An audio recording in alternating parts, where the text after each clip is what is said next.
This is Jamal. Jamal is a boy who lives in a poor neighborhood. He has a friend named Kevin, who lives in a wealthy neighborhood. All of Jamal's neighbors are African American, and all of Kevin's neighbors are white. Because Jamal's school district is mostly funded by property taxes, his school is not very well funded. His classrooms are overcrowded, his teachers are underpaid, and he doesn't have access to high-quality tutors or extracurricular activities. Kevin's school district is also funded by property taxes, so his school is very well funded. His classrooms are never crowded, his teachers are very well paid, and he has access to high-quality tutors and lots of extracurricular activities. Kevin and Jamal live only a few streets away from each other. So how come they're growing up in such different worlds with such different opportunities for success? The answer has to do with America's history of systemic racism. To understand it better, let's look at what life was like for Kevin and Jamal's grandparents. Decades after the Civil War, many government agencies started to draw maps dividing cities into sections that were either desirable or undesirable for investment. This practice was called redlining, and it usually blocked off entire black neighborhoods from access to private and public investment. Banks and insurance companies used these maps for decades to deny black people loans and other services based purely on race. Historically speaking, owning a home and getting a college education is the easiest way for an American family to build wealth.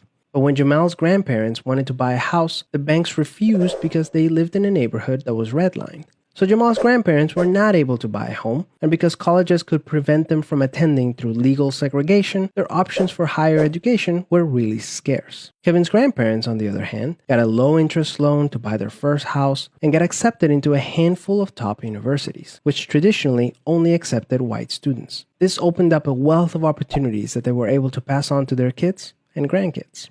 Even as late as the 1980s, an investigation into the Atlanta real estate market showed that banks were more willing to lend to low-income white families than to middle or upper-income African-American families. As a result, today, for every $100 of wealth held by a white family, black families have $5.04. A 2017 study confirms that redlining is still affecting home values in major cities like Chicago today. This explains how Kevin and Jamal inherited vastly different circumstances. Unfortunately, the story doesn't end there. A big part of systemic racism is implicit bias. These are prejudices in society that people are not aware that they have. Let's go back to Kevin and Jamal. Against all odds, Jamal manages to be the only student from his high school to get accepted into a great university, the same one that Kevin and his high school friends are attending. But after Kevin and Jamal both graduate, Jamal notices that his resume isn't drawing as much interest as Kevin's, even though they graduated from the same program with the exact same GPA. Unfortunately for Jamal, studies show that resumes with white-sounding names get twice as many callbacks as identical resumes with black-sounding names. Implicit bias is one of the reasons why the black unemployment rate is twice the rate of white unemployment, even among college graduates today. You can see evidence of systemic racism in every area of life. The disparities in family wealth, incarceration rates, political representation, and education are all examples of systemic racism. Unfortunately, the biggest challenge with systemic racism is that there's no single person or entity responsible for it, which makes it very hard to solve.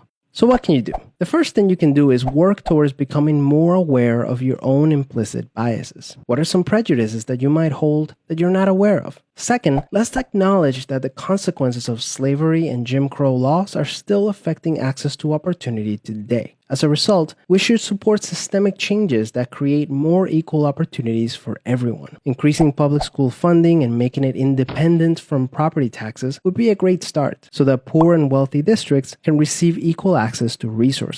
Systemic problems require systemic solutions. Luckily, we're all part of the system, which means that we all have a role to play in making it better. Peace.